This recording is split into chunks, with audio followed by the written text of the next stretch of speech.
choosing Dallas as one of those in the finalists of your future. And especially happy to have you here to enjoy the events of the day. My granddaughter's sitting here somewhere. I want her to stand up, and she's the one with the red face. So Heather, stand up and let everybody see where you are. There, right in the middle. Oh, good.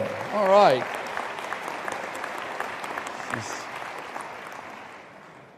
I've got her arm behind her back, twisting it, saying it's got to be Dallas Seminary. Of course, she's already convinced she wants to skip undergraduate work, and she said, look, Bubba, you've been the president, you can get me in right now. And so she's looking at either Wheaton or Texas A&M. What do you think? Oh, I knew that was coming.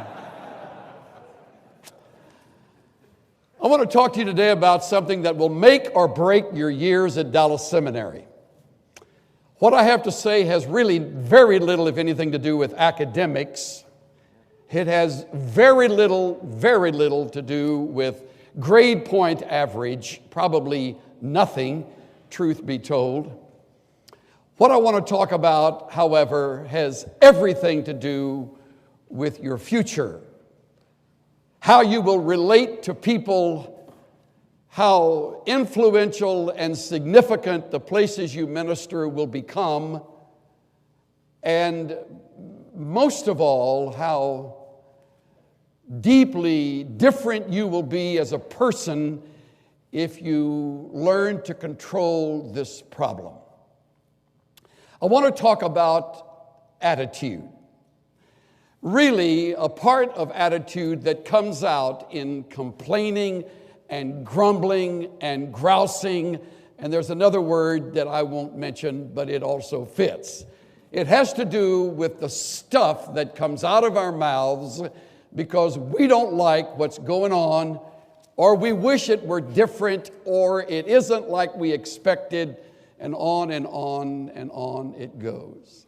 I was speaking at a little luncheon we had sponsored by the seminary last Thursday, and shared a story about old Elmer, who's about 80 years old, lying in a hospital bed, and he says, Ethel, is that you right there?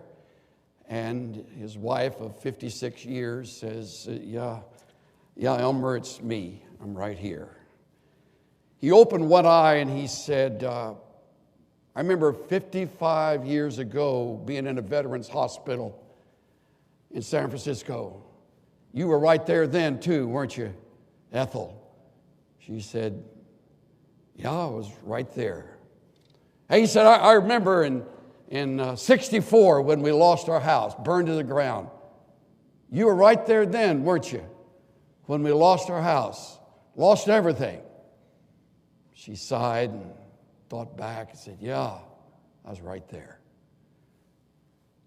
And I remember when we went through that terrible financial crunch and I lost my job at the shop and we wound up with nothing to live on. You were there then too, weren't you? She looked out the window and remembered and said, yeah, Elmer, I was there. He looked out over the top of his glass. He says, you know, Ethel, you're bad luck.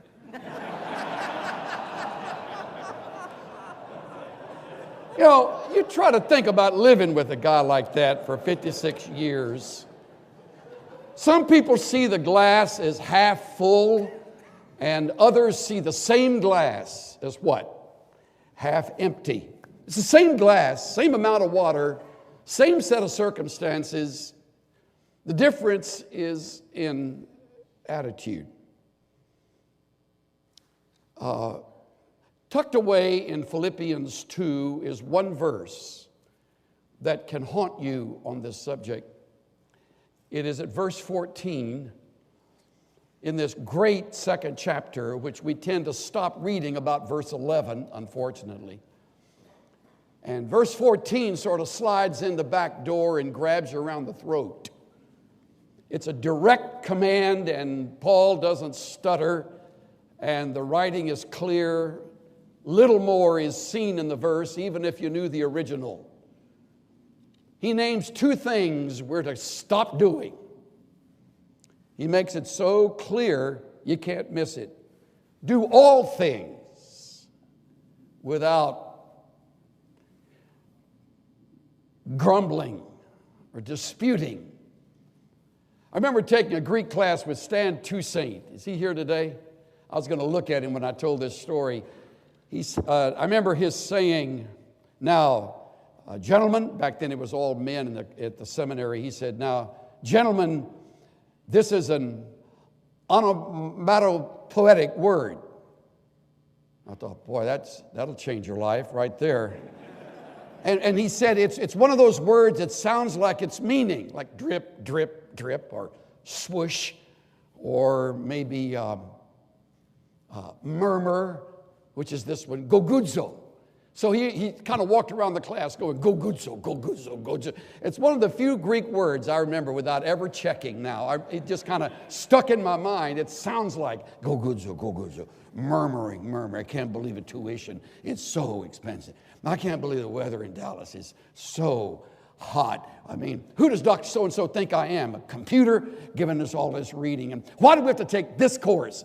I took it in Bible school, and it was taught a lot better there than it is at the seminary. And don't tell me that guy's speaking in chapel again. And oh, man, we got to endure that again. And if Chaplain Bill blows that horn one more time, I am going to throw up. I mean, on and on and on, complaining, arguing. The first word means to murmur, to grumble. The next word means to argue. And if there's one place you can find a whole lot of that right here is at this seminary, right here toward the end of the semester, which is where we're moving rapidly these days. And unless I miss my guess, some of you have fallen into that trap. The glass is either half full or it's half empty. Now, what Paul addresses in such strong words, it's illustrated in an unforgettable manner over in Numbers chapters 10 and 11. Turn back. From Philippians 2, go back to Numbers 10. By the way, even if you complain and grouse and murmur, progress doesn't stop. Life goes on. There's an old Arab proverb I read recently: the dogs may bark, but the caravan moves on. No amount of murmuring is going to slow the school down. It's just going to slow you down. Your learning ability will be put on hold. Furthermore, your spiritual life will cool, as happened to the people who had experienced the Exodus under Moses. Now, even before we look at these two chapters rather quickly, just stop and think. Think of the contrast. For 400 and more years, they and their forefathers had been slaves of Egypt, living under the harsh lash of the taskmaster in the ghetto of Goshen. No longer. They're now free. And they're not under Pharaoh any longer. They're under Moses. And early on, when they got to the Red Sea and the army was chasing them, there was that remarkable miracle where the sea opened and they went through on dry ground, and then the sea came back over the Egyptians and wiped them out. That's happened. When they're thirsty, there's water that comes from the rock miraculously. When they're hungry, there's manna that comes from the Lord. The psalmist calls it angel food. It's magnificent. When they don't know where they ought to go or when, all they have to do is look up over the tabernacle, and there's this cloud that gives them shade in the day and warmth in the cold desert night. And it moves, they move. It stays, they stay. It's fantastic. I mean, you can't miss. And it won't be long before they will live in cities they didn't build, and they'll drink from wells they didn't dig, and they'll eat from vines and trees they didn't plant, and they'll enjoy homes they didn't construct and furnish. I mean, all of that is right there. The glass seems more than half full. Verse 11 of chapter 10, they've just finished their time at Sinai. And by the way, I should mention, if they don't know what God expected, just read the stones. He's now put it in writing. Came about in the second year, in the second month, on the 20th of the month, that the cloud was lifted from over the tabernacle of the testimony. Here it is now. And the sons of Israel set out on their journey from the wilderness of Sinai. Then the cloud settled down in the wilderness of Paran. And so they moved out for the first time according to the command of the Lord through Moses. Verse 33, thus they set out from the mount of the Lord 3 days' journey, with the ark of the covenant and the Lord journeying in front of them for the 3 days to seek out a resting place for them. The cloud of the Lord was over them by day when they set out from the camp. I mean, how good is that? I mean, what do they need? Nothing. What was missing? Well, to them, many of them, if you can believe it, Egypt. They'd gotten used to Egypt. I mean, it's hot here. It was a lot cooler by the waters of the Nile. And it's uncomfortable. We don't have our shacks we used to live in. Now we're out on the ground, and we're sort of at the mercy of the elements. I mean, it's not like where we have been for these years. Like folks come to the seminary, and fall isn't like it was in Cincinnati. Well, duh, this isn't Cincinnati. You think fall's bad, wait till summer. I mean, you'll never lack for an illustration on hell. I'll guarantee you that, when Dallas kicks in full bore. It's not like it used to be at your place on the West Coast, or where you were reared in New England. Last time I checked, it's not anywhere near New England. But of course, if you're determined to look at it that way, your perspective will turn you into a grumbler. It doesn't have to. John Hanna, a number of years ago, sent me a terrific letter from a scout who wrote his mom. Scout's name is Cole, and his mom gets this letter from the scout camp. Imagine being the mother. The dad. Dear Mom and Dad, our scoutmaster told us to write to our parents in case you saw the flood on TV and are worried. We're okay. Only one of our tents and 2 sleeping bags got washed away. Luckily, none of us drowned because we were all up on the mountains looking for Chad when it happened. Oh yeah, please call Chad's mother and tell her he's okay now. He can't write because of the cast. I got to ride in one of the search and rescue jeeps. It was neat. We never would have found him in the dark if it hadn't been for the lightning. Our scoutmaster, Walt, got mad at Chad for going on a hike alone without telling anybody. Chad said he did tell him, but it was during the fire, so he probably didn't hear him. Did you know that if you put gasoline on a fire, the gas can will blow up? Did you know that? The wet wood didn't burn, but one of the tents did. David's going to look weird till his hair grows back. We'll be home on Saturday, Mom, if Scoutmaster Walt gets his car fixed. It wasn't his fault about that wreck. The brakes worked okay when we left. Scoutmaster Walt said that in a car that old, you have to expect something to break down. That's probably why he can't get any insurance. We think it's a neat car. He doesn't care if we get it dirty, and if it's hot, sometimes he lets us ride out on the fenders. It gets pretty hot with 10 people in one car. He lets us take turns riding in the trailer until the highway patrolman stopped and talked to us about that. Scoutmaster Walt's a neat guy. He's a good driver. In fact, he is teaching Terry how to drive on the mountain roads where there isn't much traffic. Did you know you don't need guardrails on roads that don't have much traffic? All we ever see up there are logging trucks. This morning, all the guys were diving off the rocks and swimming out in the lake. Scoutmaster Walt wouldn't let me because I can't swim.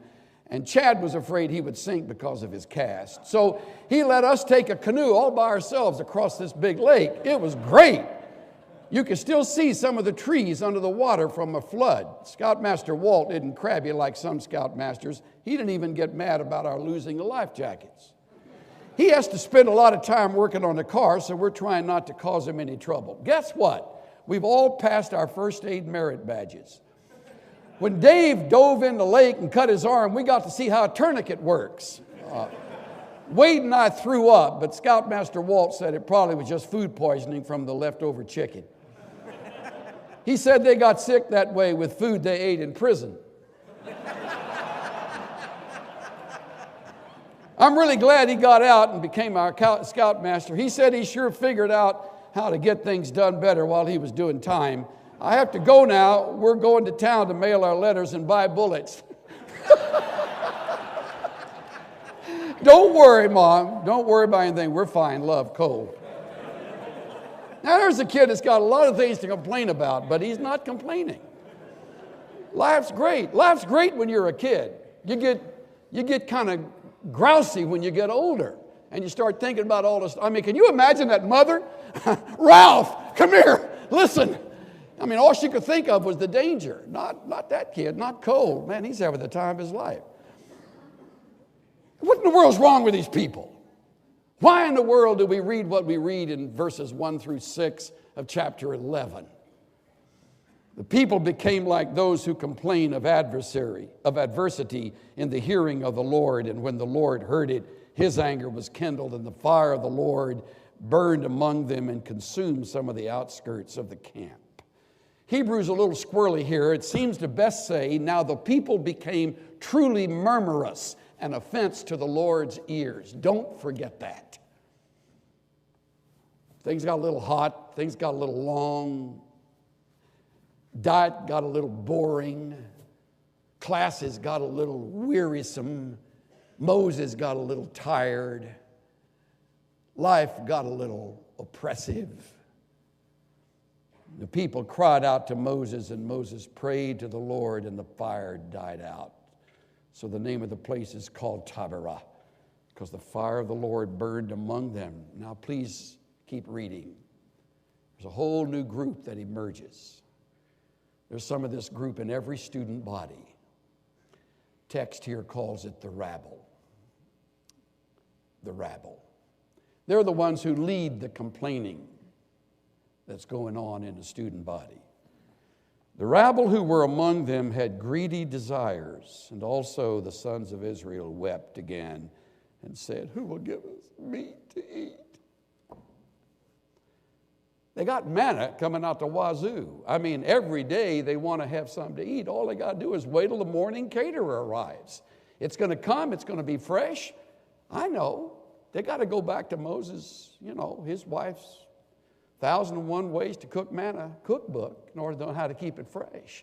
They'd sliced it and baked it and eaten it raw and put it in sandwiches and tried every way in the world to make it tasty, and they're getting sick and tired of manna. And that's all their focus is. The glass is half empty. Who will give us meat to eat? We remember, listen to this, verse 5. Here we go. We remember the fish which we used to eat free in Egypt. They hated Egypt back when they were in Egypt, but now all they could think of was the fish they got free when they lived back there, and the cucumbers and the melons and the leeks and the onions and the garlic and the malanta, all that goes with that. And now our appetite is gone. There's nothing at all except this manna. And the way it's written is kind of with gritted teeth. All they got now is this same stuff. Let me tell you something. Magic doesn't happen when you matriculate into the student body. One of the best pieces of advice I got from a fellow who had just graduated when I was about to experience my first year. He said, if you think you're moving to a utopia, get that out of your mind really quick. You're going to see the flesh at work like you've rarely seen it at work. You're going to meet guys and you're going to see even some profs that are going to really be a challenge to you. It isn't perfect.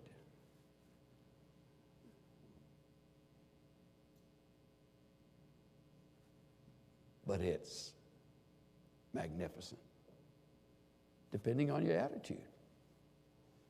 Some people graduate and think, good riddance. Not many, but some.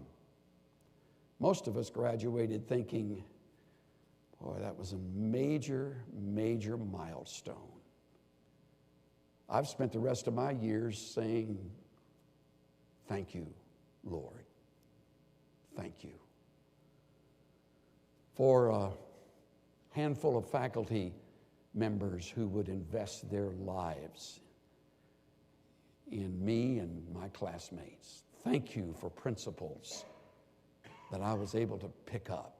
Thank you for directions that still work as the years pass. Thank you for this school that keeps standing firm. Thank you. There's none of that here. Man is described for us, and the grousing goes on so long it finally gets to Moses. That can happen, can't it? Don't answer out loud, faculty. But sometime you can encounter such a negative spirit among the students that it finally gets to you. And you go home at night and you say to your partner, why in the world do I keep doing this? Why in the world is this continuing to be the spirit among us? So you get discouraged. In fact, Moses, we read in verse 10, when he heard the people weeping throughout their families, each man in the doorway of his tent, Moses was displeased. So it's a word we could translate depressed, I suppose. He's low. The glass suddenly got half full or half empty. He now can't get above it. So Moses said to the Lord, why have you been so hard on your servant? Why have I not found favor in your sight that you have laid the burden of all the people on me? Look at the change in perspective. The burden wasn't on Moses. It's on the Lord. But when your attitude gets cloudy, your whole perspective changes. And usually you look for somebody to blame. And was it I who conceived all this people? Was it I who brought them forth, that you should say to me, carry them in your bosom as a nurse carries a nursing infant to the land which you swore to their fathers? Where am I to get meat to give to all these people? For they weep before me, saying, give us meat that we may eat. Notice their focus is on what they didn't have rather than on the many things they did have. Give us meat. I don't have meat. Where do I get the meat? Lord, please, please. And then it got even worse. Verse 14, I alone am not able to carry all this people. It's too burdensome for me. So if you're going to deal thus with me, kill me. Just finish me off. Do it at once if I have found favor in your sight. Don't let me see my wretchedness. He is at the bottom. And when you get there, it's a little frightening. We've all been there. You especially experience this when you're surrounded by negativism. For long, it just comes in on you like a flood. These are the same people who have just been celebrating the Exodus. Now they hit a few challenges along the way, and it's like, where is God? Why in the world did we ever leave that comfortable place? And by the way, while they were there, they hated it.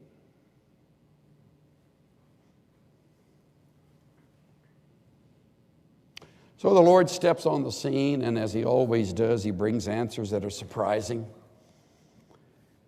He tells Moses he needs to have others shoulder the load with him, so he makes plans for that. And he says in verse 18, this gets really a little humorous. Say to the people, consecrate yourselves for tomorrow, and you shall have meat. You want meat? I'll bring you a little meat. Therefore the Lord will give you meat, and you shall eat. You shall eat not 1 day, not 2 days, not 5 days, 19, or 10 days, or 20 days, but a whole month of meat. You're going to have meat till you're ready to scream. And verse 23, the Lord said to Moses, is the Lord's power limited? Now you shall see whether my word will come true or not. So Moses gets the people together, gets a team together, and it begins to work. They shoulder the load, and now watch what happens. Verse 30. Moses returned to the camp, both he and the elders of Israel. Now there went forth a wind from the Lord.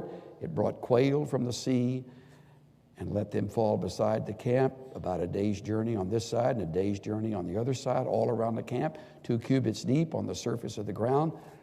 People slept all day, spent all day and all night and all the next day and gathered the quail.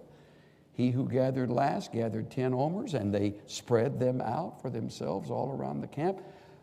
I mean, I love to hunt, and I love to dove hunt, but I've never seen anything like this. Neither had they. I mean, they're now wading through it.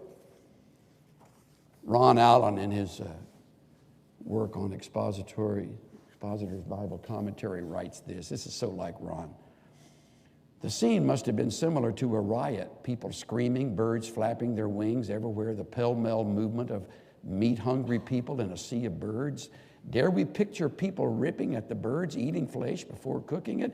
Bestial in behavior? They must have been like a sugar-crazed boy in a child's daydream, afloat on a chocolate sandwich cookie raft in a sea of chocolate syrup, nibbling at the cookie before drowning in the dark, sweet sea.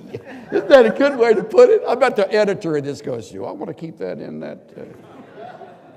I think it's fantastic. I mean, look at this. We got quail everywhere. Now, the next verse is so telling. 33, while the meat was still between their teeth, before it was chewed, the anger of the Lord was kindled against the people and struck the people with a plague. And they died, and they named the place the graves of craving, littered with shallow graves, with mouths full of quail.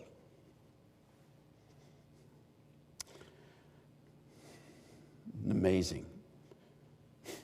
They got meat, but they didn't get what they were really looking for. I learned from Dr. Pentecost years ago, it takes a heavenly appetite to enjoy a heavenly food. It takes a heart that's right to take in 4 years or more at Dallas Seminary and to keep your heart right. It takes a terrific attitude, and nobody can control it but you. No chapel message can throw a magic switch. If you're determined to fuss and gripe and complain, there's room to do that. And you'll get just enough to get by, and you'll get into ministry, and you'll still be doing it. And I've led enough churches to tell you that there are a lot of folks like that running around just waiting to make life miserable for the rest of the congregation. Complainers have a three-dimensional effect. Let me close with some of these thoughts. First, they have an effect on the complainer himself or herself. It denies that God is at work and in control. When you complain, you're denying that God is at work and in control. You're questioning His sovereignty.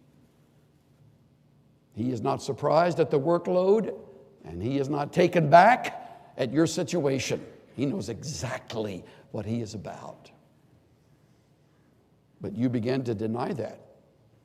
You begin to doubt that when you complain. I'll tell you the second, it affects other people. It demoralizes those who have to listen to your complaints. You're married, it demoralizes your mate. It demoralizes your kids. You're single, you're with a group, you study together, it demoralizes the group. It poisons their spirit. And I'll tell you something else, and I haven't had one faculty member mention this, but I know them well enough to know it's true. It demoralizes those who teach you. Just like it did with Moses, it discourages the one who's doing his best to get the big job done. Abraham Lincoln on one occasion wrote this about criticism. If I tried to answer all the criticism of me and all the attacks leveled at me, this office would be closed to all other business. My job is not pleasing people, but doing the best I can. If in the end I am found to be wrong, 10 legions of angels swearing I was right will not help me. But if the end proves me to have been right, then all of what is said about me now will amount to nothing. Learn in your years at this school to take it. Learn to take it or get out. Learn to tough it out. Learn to stay, and watch the cloud and eat the manna and trust your God.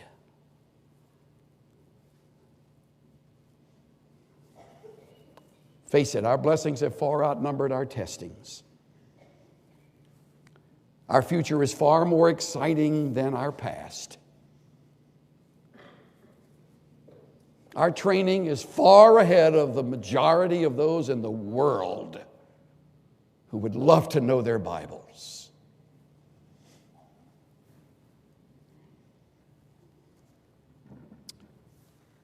And I suggest we continue to stay positive about it. That glass isn't just half full. It's almost all the way full.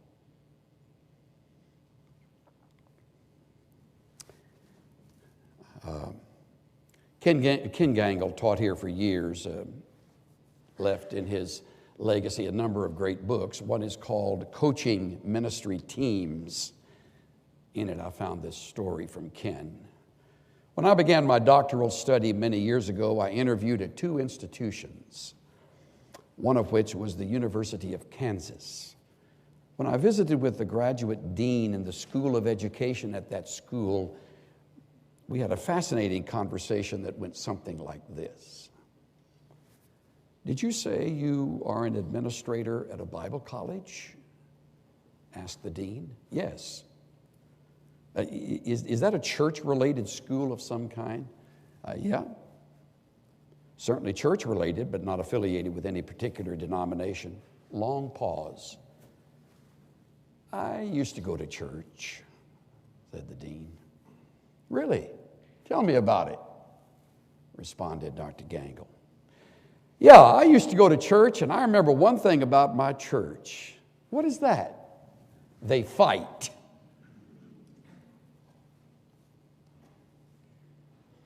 Gangle concludes, I still find his response startling.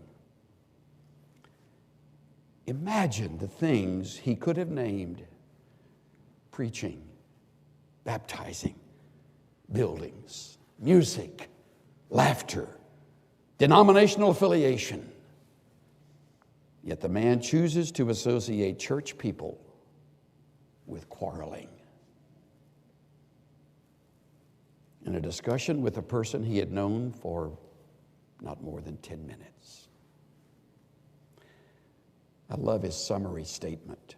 In my opinion, working at unity in the congregation stands right beside proclaiming the gospel as 2 major priorities of ministry.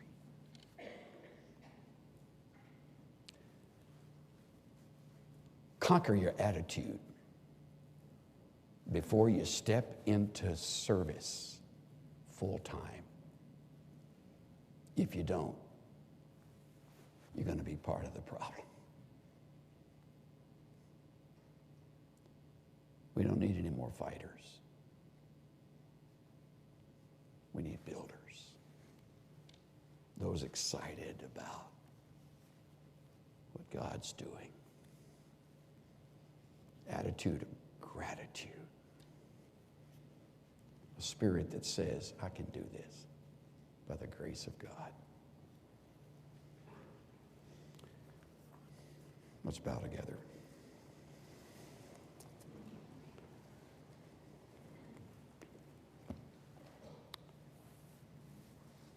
Father, we acknowledge that while we have only a few moments together, we have touched on a subject that will have a major impact in every life represented here.